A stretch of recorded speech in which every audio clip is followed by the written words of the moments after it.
Hey guys, welcome to day 5 of the Vitality Challenge, 5th and final day.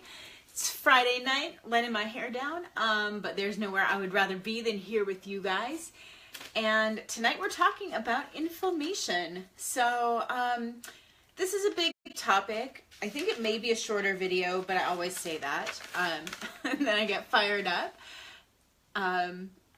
But to start out, I want to know, on a scale of 1 to 10, how would you rate your familiarity with inflammation? With 1, or I guess 0 being never heard of it before, to 10, you feel like you're an expert. How much do you know about it in terms of what it is, what does it do in the body, and how to prevent or address it? So inflammation, if you look at your program guidebook, you will see that it isn't always necessarily a bad thing. It serves an important purpose in the body. It actually helps fight off infection. So some of the symptoms of inflammation, when you get a fever and chills when you're ill, that's inflammation. Or the increased blood flow, like around a cut, or not just the blood flow, but like the swelling, the extra circulation. It's, literally you would say the area is inflamed. You can see the redness and the swelling, and that is your body trying to help clear out that infection. So we're familiar, most of us, with inflammation in that sense.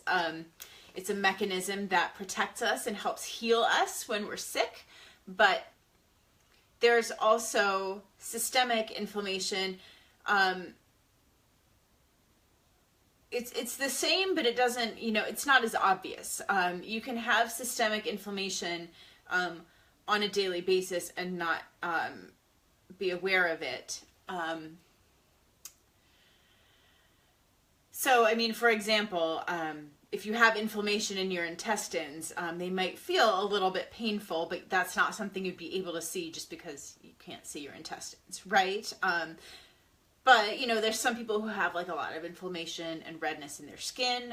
There are ways that it manifests at the surface, but you wouldn't necessarily know it if you have systemic chronic inflammation. And this chronic long-term inflammation is not a good thing. So this is something that, as far as I can tell, is being studied more and more as a mechanism that plays a role in multiple different diseases. And I think you're going to be hearing a lot more about this. But I just lost my train of thought. It's been a long week. Already there are a lot of research studies linking inflammation as a mechanism, or kind of like a stepping stone on the way to cancer, diabetes, autoimmune diseases. So it's not that if you have inflammation, you'll definitely get those things, but the inflammation contributes and it's a precursor, and if you kept your inflammation down, those diseases may not develop as quickly or may not develop at all. And again, I'm speaking in generalities. I'm not going to give you, you're X% more likely to get cancer. And chronic inflammation is also a state that has varying degrees. Just the same as we were talking about liver function, and it's not like your liver is 100% or 0, it's somewhere in between. And we can do things with nutrition to help increase the level of function. It's the same with inflammation. Nobody's probably going to have 0 inflammation in their system, because it is a consequence of environmental exposures, stress, like that cortisol stress hormone contributes to inflammation. So all of these are healthy mechanisms in the body, but when they're triggered too much and too often and they start to stay constantly on, that's when they start to cause a problem. So our goal is not to eliminate it entirely. Our goal is to kind of keep it turned down. Now, broadly speaking, fruits, vegetables, healthy fats, herbs, and spices all have an anti-inflammatory effect on the body. And so that's why a healthy diet can help temper the effects of stress and environmental pollutants. In the second day of this challenge, we talked about adaptogens, which are those herbs that help fight aging and fight the effects of stress.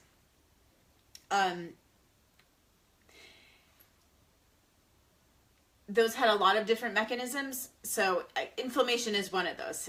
There's a lot of overlap here, but specifically anti-inflammatory, the anti-inflammatory effect of fruits, vegetables, healthy fats, herbs, and spices is part of what makes them so healthy and so essential to a healthy diet. Now, I do want to say animal products in general promote inflammation. There is a difference, however, between like organic grass-fed dairy and dairy that's, I'd say, less responsibly raised. That's been shown in research in terms of the lipid profile is completely different. So organic grass-fed dairy has a much higher proportion of those omega-3 fatty acids, the healthy fats that we want. Pretty much anytime we eat fat, it's a mix of different types of fat. Saturated, monounsaturated, polyunsaturated, omega-3s, omega-6s, and when we're talking about healthy fats, we're generally talking about increasing the proportions of monounsaturated and omega-3. Again, generalizing. But it's not that you want to get zero saturated fat, it's that you want to have less of that and more of monounsaturated and the omega-3s. So that's what you're going to find with organic grass-fed dairy, and those healthy fats help to reduce inflammation. So just saying, again, obviously it's a different story if you have a dairy intolerance, but as long as you can tolerate dairy, I'm not going to tell you, well, you still shouldn't eat it because it promotes inflammation. I, in my life, have made a choice to pay a lot of money, unfortunately, per gallon for milk, but we don't use very much of it anymore. I don't drink as much as I used to, and I make sure that what I do is the really good stuff. So that's the conclusion that I've come to for myself. But going back to the way that I started this segment, animal products, broadly speaking, promote inflammation. So when you're eating meat, it is creating inflammation in your body, and you probably have read the articles that, like, well done meat, especially if it's charred at all, has even more of a pro-inflammation, which is not a good thing, a pro-inflammation effect. So, I'm not going to tell you to never eat a hamburger. Obviously, if you want to be a vegetarian or vegan, it's a personal choice. That's not the path that I have chosen, even knowing all of this is what I'm saying. So I'm not saying that's a bad thing. It's just not for me. But what I do is always make sure, not always. No one can say always for anything, right? Pretty much. But as much as possible, I make sure that when I'm eating meat, I have vegetables and healthy fats and spices along with it, because again, this has been backed up by research. Just see, I thought that I had one of the studies in here. Actually, it's in the blog post. Okay, so in your program guide, there is a blog post that I wrote. Anti-inflammatory foods, a key to better health. But then there's a recipe for this awesome salad that has, it's really simple. Tomatoes, avocado, olive oil, vinegar, and chili flakes. And this is a potent, the salad is made from potent anti-inflammatory ingredients. So the post explains how each one of the ingredients fights inflammation. But there's also a link to a study that found, avocados Okay, so they actually did a study of people. They gave them a hamburger, and half of the study participants got a plain hamburger. I don't know, they probably put ketchup on it, cheese, who knows. But one was with avocado and one was without. And the group that had the avocado slice on their burger, then they measured systemic inflammation afterwards. I actually have the link to the study so you can look how long afterwards and what percent and all of that. But the people who had the avocado on their burger had less inflammation in their bodies afterwards. So it has been observed, like the direct effect of adding those anti-inflammatory foods to just tone down the inflammation that's caused when you eat the pro-inflammatory foods.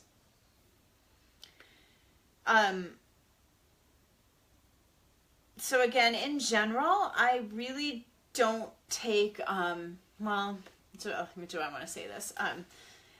With a lot of the things that I teach and I promote, I feel like it's better to take an approach of adding things in rather than really strictly restricting and pulling like large categories of foods out. I just feel that that type of approach that's very restrictive, for the most part, like over the long term, is probably not going to stick for most people. So and you're going to bounce back, and well, it comes from my experience. I can't say what would happen for you, but for me personally, I tend to feel deprived and binge, and so it's better to replace and substitute, and like basically my whole personal approach is eating so much healthy food that I'm not hungry for the sweets and don't get the cravings anymore. And that's one of the ways that I actually have been able to recover from my eating disorder. So just to say that informs everything that I'm teaching you here, but I do think that's a common finding in a lot of the studies about inflammation, that it's fine to eat foods that promote inflammation, but pay attention to the quantity and the frequency and also what you're eating with them to try to temper the effect that they're having of promoting inflammation in your body.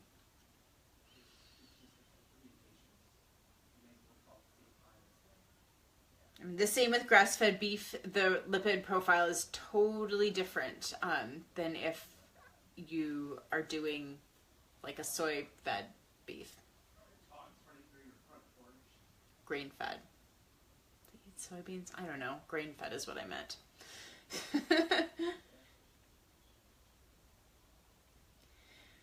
Speaking of grains, now this is something I actually wished I had said last night and I forgot. This is a thing that I was meaning to say and it was on the tip of my tongue.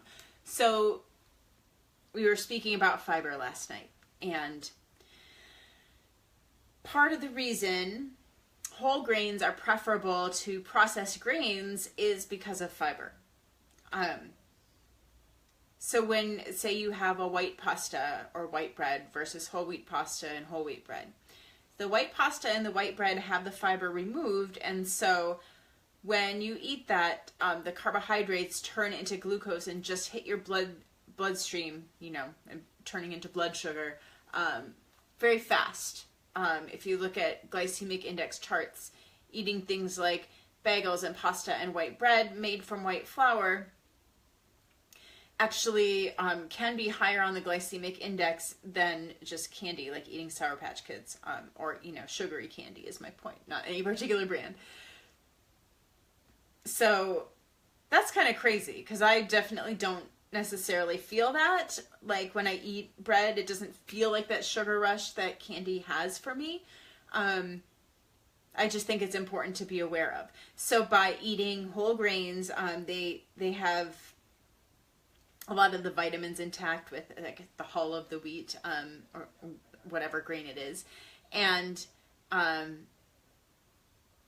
not only the vitamins but also the fiber. So it slows the absorption of the carbohydrates into your bloodstream.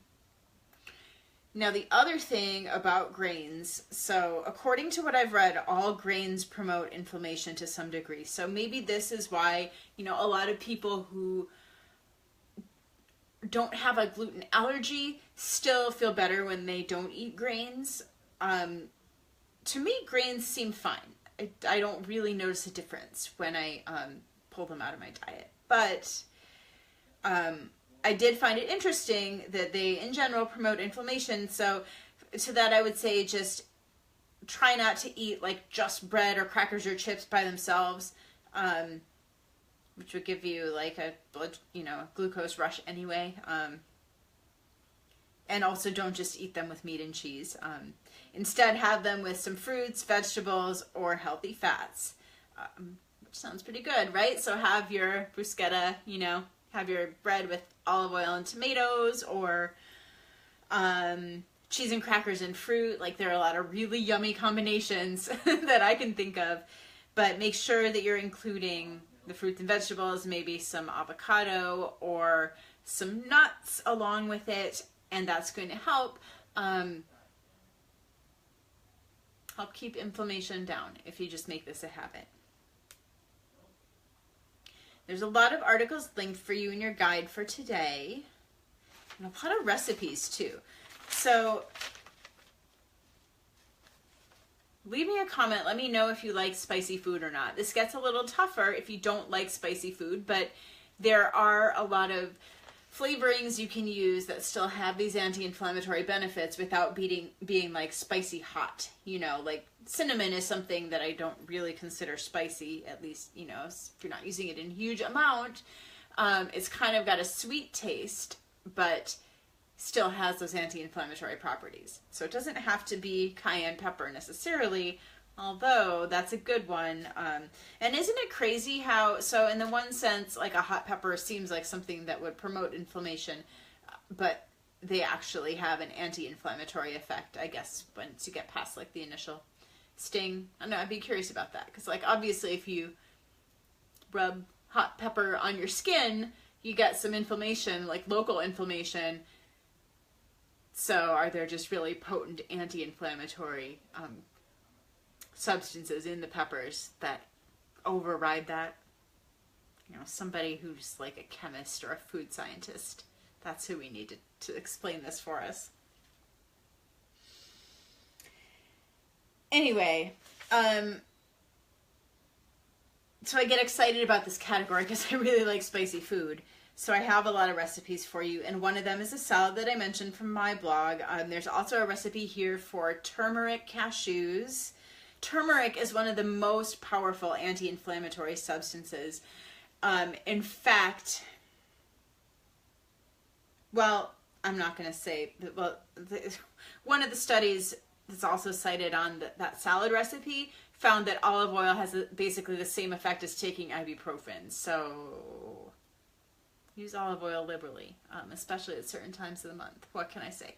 But turmeric also has some research behind it as being a very powerful anti-inflammatory substance. And then there's a spiced roasted nut recipe. I just love that in the winter, like roasting nuts in the oven with spices. So this one has curry powder, salt, cinnamon, cumin, cayenne pepper. But the point is, whatever spices you like, you can use them. These are just some suggestions to get you started. And maybe if you haven't used a lot of spices in your cooking, to just know which ones to look for that will taste good together. And then you start to learn which ones you maybe don't like as much and don't want to include next time. But, this will get you started. There is a mixed berry crisp that is gluten-free, so it has an oat-based crust and low sugar as well. I think that one has, let me see what it has as a sweetener.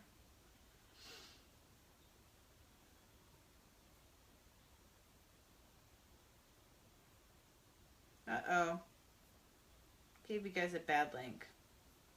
It's just going to her main page instead of the recipe page. So I will fix that for you. Sorry about that. That's a bummer. I wonder if the recipe got taken down. I'll look into that after I get done here. Lemon, rosemary, salmon. I just looked up the recipe last week, so it should be good. But spiced black bean soup. Beans are another one. And it's salmon, the one I just mentioned, healthy fats, as well as the rosemary. The black bean soup has spices in it. There's an anti-inflammatory latte recipe.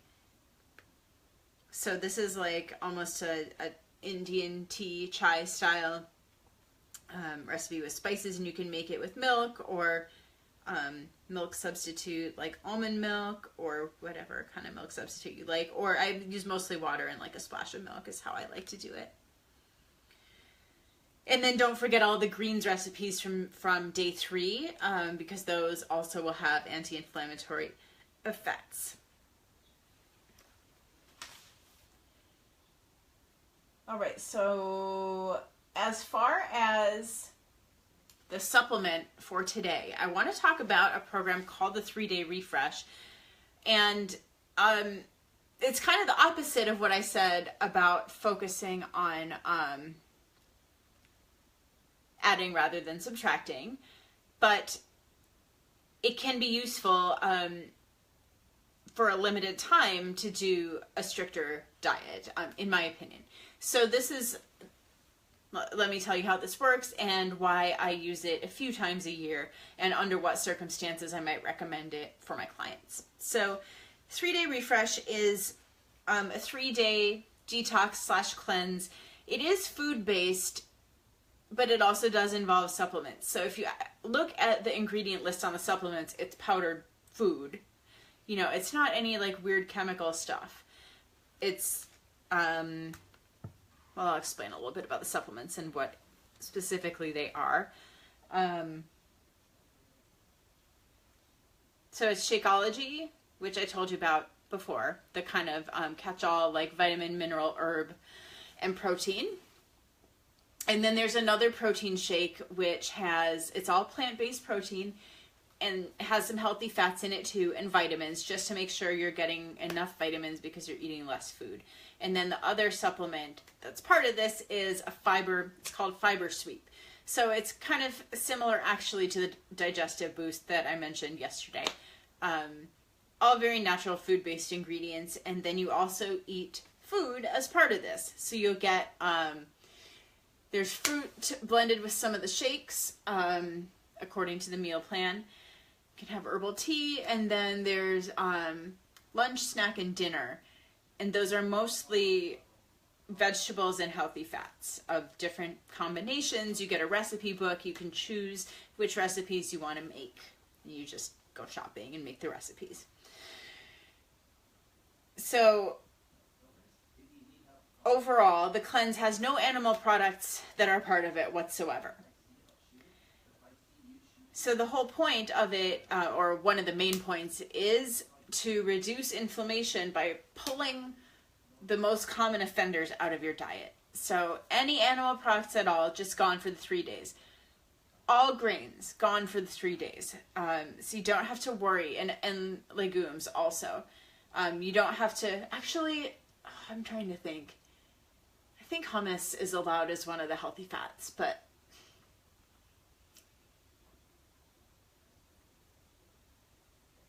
yeah, it is. But mostly, it's mostly really just vegetables, fruits, and then almonds, avocados, olive oil.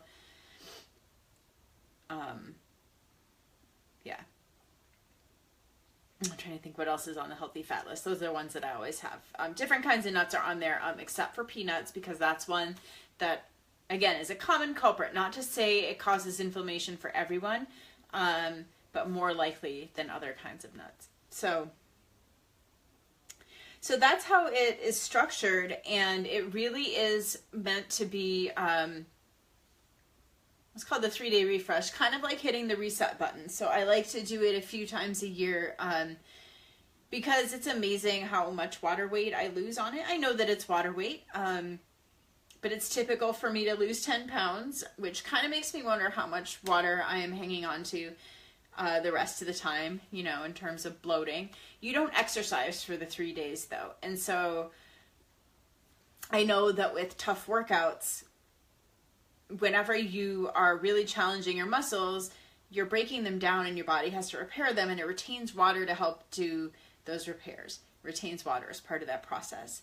So there's kind of a little state of constant bloating going on for me, and I'm just okay with that because I love to exercise and I like, you know, the health effects, and I like what it does for my body. So that's fine with me. But it is interesting for 3 days to stop with exercise. You know, you can do like gentle yoga, maybe some walking, stretching, but that's about it. It's a very interesting experience for me, just to see how much my body changes when I change my diet this way. The other group or purpose that I would say that it's good for is someone who's kind of looking for a fresh start, like something with clear rules for a defined period of time where you can say, okay, I know exactly what I'm supposed to do. I know I can do this because it's only 3 days. And then you start to feel so much better that it becomes easier to maintain and incorporate some of those changes. So this plan is not meant to be something that's followed long term, but say that you felt so awesome and, you know, felt really nice and slim at the end and light at the end of the 3 days, and decided, okay, I'm going to just make sure that I eat this many vegetables and fruits every day, and then whatever else I eat, that's cool. But I'm going to take the additive approach, basically, you know, adding instead of subtracting. You add in all the vegetables and then you keep them when you go back to your normal diet the rest of the time. So that's kind of the idea, that, you know, if you find that you're having trouble getting started, just been eating very poorly, or, you know, trying to improve your diet, but like tinkering a little here and there and not really able to make much real change, I think this can be really effective kind of as a jump start. So those are the kind of circumstances I would recommend it for. I was kind of dubious about this program just because I'm skeptical of like any detox cleanse, like quick fix. I mean, 10 pounds in 3 days, come on, like it sounds, I mean, I kind of hate the sound of it, but I also want to be honest with you guys that, you know, that's kind of what it does for your body, or that is what it does for your body. Not everyone exactly, but you know, those are roughly the results you'll get. And I don't want people to do it for the wrong reasons, but if you're really curious about what effect inflammation might be having on your body, I think it's a very interesting experiment. And, you know, it's something that I do. It's gentle enough, and it's short enough. It's not going to have a long-term effect on your metabolism. And my clients who have done it, who have actually really enjoyed it. It's not something I promote a lot, again, because I think it's kind of hard to get people to hear it in the right way. But at the end of this week, having explained everything that I have to you, I think you'll understand that I'm not telling you, like, lose 10 pounds in 3 days and keep going, you know, because that's like an awesome, like, healthy rate of weight loss, because it's not if you were to continue that, okay? So hopefully I'm getting my point across. But, I mean, please let me know if you feel that, like, if it's striking you as Elizabeth is promoting something unhealthy. I would like to know that, because I truly don't believe it is, and I want to make sure that I convey why. So that's what I have for today. Just some quick reminders as I wrap up this last video. It still is not too late, as of right now, to add a friend. So we have, today's Friday, and the videos will be available for until a week from Sunday, so like 9-10 more days until 11:59 p.m. Eastern on Sunday, April 1st. They're going to be available in this group until then, and after that they will be taken down. And at the end of that is also when I will be doing the drawing. After taking the videos down, I'm going to draw one winner, and you get to pick any of the supplements that I've mentioned this week for free. Okay, and I forgot to mention the price of the 3-day refresh.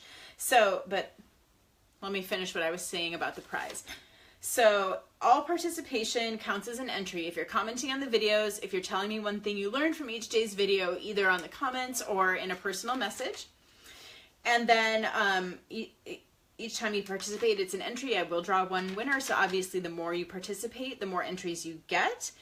In addition, everyone who's part of this program qualifies for the discounts on the supplements that I've mentioned. So 3-day refresh is going to be $10 off. It's $10 off any of them that I mentioned except Shakeology. I'm doing 20. So the 3-day refresh kit is $70. It includes what you need for the 3 days in terms of the supplements. And the discounts are for new customers, you know, if you're not currently on whatever it is you want to order, new home direct orders. If you have a friend you want to share these discounts with, you are more than welcome to do that. And if you refer a friend to me, I can also, I mean, not in addition, but either the friend can get the discount or I can give it to you as a referral bonus. So you decide, or you can split it half and half.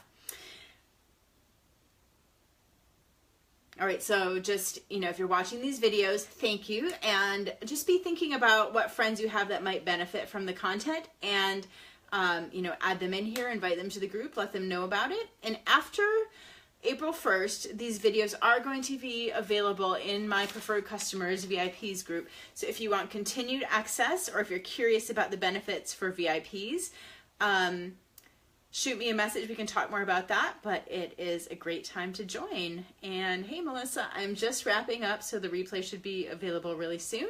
Thanks for watching, and stay tuned. In, you know, probably a week or two, I'm going to announce the next month's free challenge. So thanks, guys, for being part of this community. Take care.